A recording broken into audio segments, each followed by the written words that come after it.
अचल इरादों का नगमा और हौसलों की कहानी होगी आदित्य एल की यात्रा। सूर्य पर होगी 24 घंटे नजर।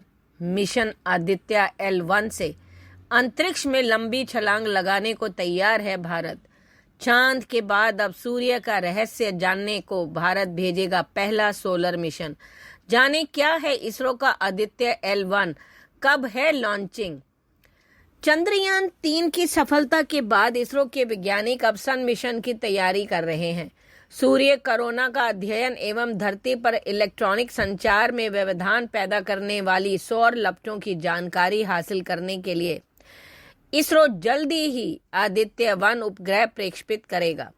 इसरो के लिए 2023 अंतर्ग्रहीय मिशन का साल कहा जा सकता है। इसरो अगस्त के अंत में सौर वातावरण का अध्ययन करने के लिए ध्रुवीय उपग्रह प्रक्षेपण यान यानी PSLV रॉकेट पर अपना कोरोनोग्राफी उपग्रह आदित्य L1 भेजेगा। इसरो के अनुसार अंतरिक्ष यान को सूर्य पृथ्वी प्रणाली के पहले लैग्रेंज पॉइंट के आसपास एक प्रभा मंडल कक्षा में स्थापित किया जाएगा।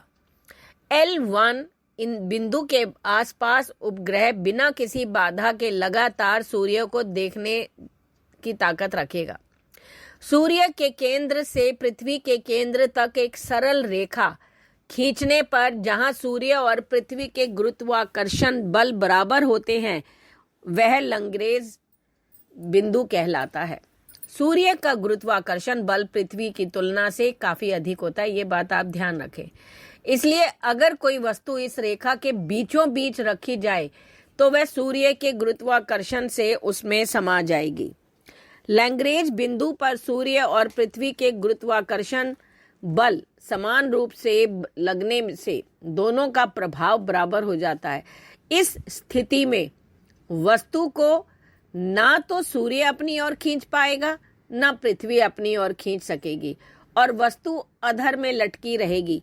लैग्रेंज बिंदु को L1, L2, L3, L4 और L5 से निरूपित किया जाता है। इसरो L1 लैग्रेंज बिंदु के आसपास आदित्य L1 को स्थापित करना चाहता है। आदित्य 1 उपग्रह की मदद से सूर्य के सबसे भारी भाग का अध्ययन करेगा। इसमें कॉस्मिक किरणों, सौर आंधी और विकिरण के अध्ययन में मदद मिलेगी। अभी तक वैज्ञानिक सूर्य के कोरोना का अध्ययन केवल सूर्य ग्रहण के समय ही कर पाते थे।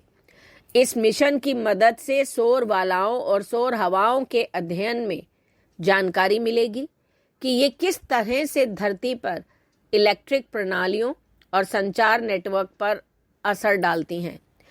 इससे सूर्य के कोरोना से धरती के भूचुंबकीय क्षेत्र में होने वाले बदलावों के बारे में घटनाओं को समझा जा सकेगा। इस सोलर मिशन की मदद से तीव्र और मानव निर्मित उपग्रहों और अंतरिक्ष यानों को बचाने के उपायों के बारे में भी पता लगाया जा सकेगा। यूरोपीय अंतरिक्ष एजेंसी यानी ESA के अनुसार वह इसरो के अगले इंटरप्लेनेटरी मिशन सौर मिशन आदित्य 1 के लिए ट्रैकिंग सहायता प्रदान करेगी।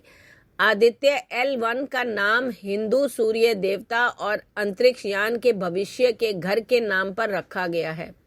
वहीं L1 पृथ्वी सूर्य प्रणाली का पहला लैग्रेंज बिंदु है। ESA ने कहा यह कई गुणों का अध्ययन करेगा, जैसे कि कोरोनल मास इजेक्शन की गतिशीलता और उत्पत्ति।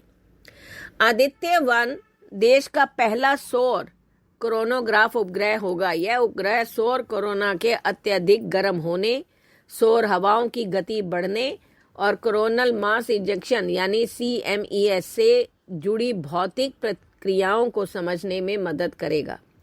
यह उपग्रह सौर लपटों के कारण धरती के मौसम पर पड़ने वाले प्रभावों और इलेक्ट्रॉनिक संचार में पड़ने वाली बाधाओं का भी अध्ययन करेगा। देखो, इससे प्राप्त आंकड़ों और अध्ययन से इसको भविष्य में सौर लपटों से और उपग्रहों की रक्षा कैसे की जा सकती है, उस पर अध्ययन किया जा सकता है। इसरो ने इसके लिए कुछ उपकरणों का चयन भी किया है जो आदित्य L1 के पे लोड होंगे। उनमें विजिबल एमिशन लाइफ क्रोनोग्राफ यानी VELC, solar ultraviolet imaging telescope, plasma analyser package, Aditya solar wind experiment, solar energy X ray spectrometer और हाई एनर्जी एक्सरे स्पेक्ट्रोमीटर शामिल हैं। सूर्य के बारे में अभी हमारी जानकारियां आधी अधूरी हैं। सूर्य के बारे में बहुत कुछ जानना बाकी है। अभी सोलर कॉर्निया के बारे में वैज्ञानिक ज्यादा नहीं जानते हैं। ज्वालाएं कब आएंगी इसका हमें आइडिया भी नहीं है। इस मिशन से सूर्य के बारे में काफी जानकारी मिल जाएगी।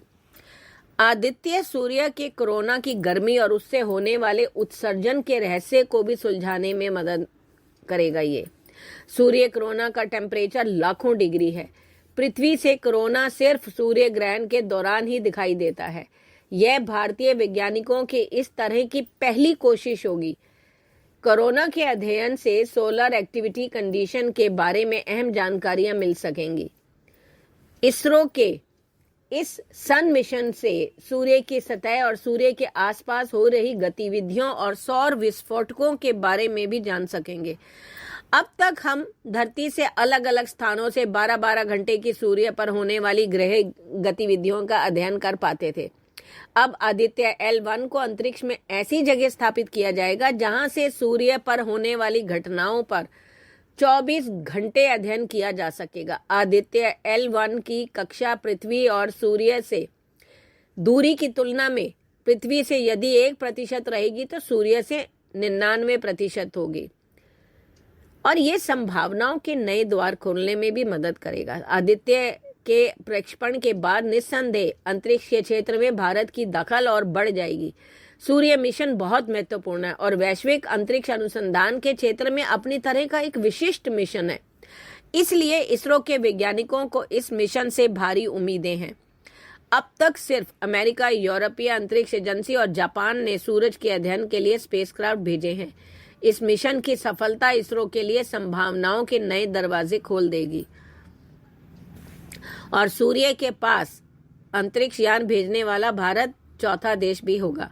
अंतरिक्ष विज्ञान के क्षेत्र में भारत चंद्रमा व मंगल ग्रह पर यान भेजकर सफलता पा चुका है। अब बारी सूर्य की है। इस मिशन के बाद सूर्य के पास अंतरिक्ष यान भेजने वाला दुनिया का चौथा देश बन जाएगा। अमेरिका, जर्मनी व यूरोपीय स्पेस एजेंसी सूर्य पर ऑलरेडी यान भेज चुके हैं।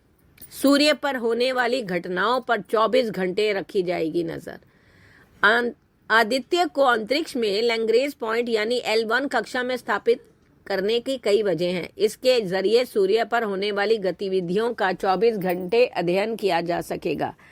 L1 का आशय अंतरिक्ष में स्थित उन बिंदुओं से होता है जहां दो अंतरिक्ष निकायों जैसे सूर्य और पृथ्वी के गुरुत्वाकर्षण बल के कारण आकर्षण एवं प्रतिकर्षण का क्षेत्र उत्पन्न होता है। 15 लाख किलोमीटर दूर स्थित है L1 पृथ्वी से, जबकि सूर्य से पृथ्वी की दूरी 14 करोड़ 96 लाख किलोमीटर है। इसे Indian institute of astrophysics Bengaluru द्वारा डिजाइन और निर्मित किया गया है। सोलर विंड पृथ्वी के वायुमंडल पर क्या असर डालती है, इस पर भी होगा अध्ययन। इसरो के पूर्व अध्यक्ष व विज्ञान प्रौद्योगिकी और नवाचार सलाहकार परिषद के अलावा अंतरिक्ष आयोग के सदस्य किरण कुमार के अनुसार सूर्य में होने वाली रेडियो विकिरणों का ऑब्जर्वेशन उदयपुर की सौर वेधशाला से होगा। अब सूर्य से विकिरणों के साथ आने वाले पार्टिकल्स सोलर विंड पृथ्वी के वायुमंडल पर अलग अलग प्रभाव डालती होंगी। इसका अध्ययन कर फायदे और नुकसान पर शोध कर पाएंगे। नुकसानदेह सोलर विंड की जानकारी मिलते ही हम उसके समाधान कर बड़े नुकसान से बच पाएंगे। पेंगोंग झील में भी स्थापित की जा रही है प्रयोगशाला। अहमदाबाद भौतिक अनुसंधान प्रयोगशाला के निदेशक प्रोफेसर अनिल भारद्वाज ने बताया कि लद्दाख की पेंगोंग झील के किनारे स्थापित की जा रही है प्रयोगशाला को उदयपुर सौर वेधशाला तैयार कर रही है। नासा का सैटेलाइट भी L1 पर स्थित। नासा की solar and heliospheric observatory satellite L1 बिंदु पर ही स्थित है। यह सैटेलाइट नासा और यूरोपीय स्पेस एजेंसी की एक अंतर्राष्ट्रीय सहयोग परियोजना है। आपका क्या लगता है कि क्या यह संभव हो पाएगा? प्रतिक्रिया कमेंट के जरिए लिखें। धन्यवाद।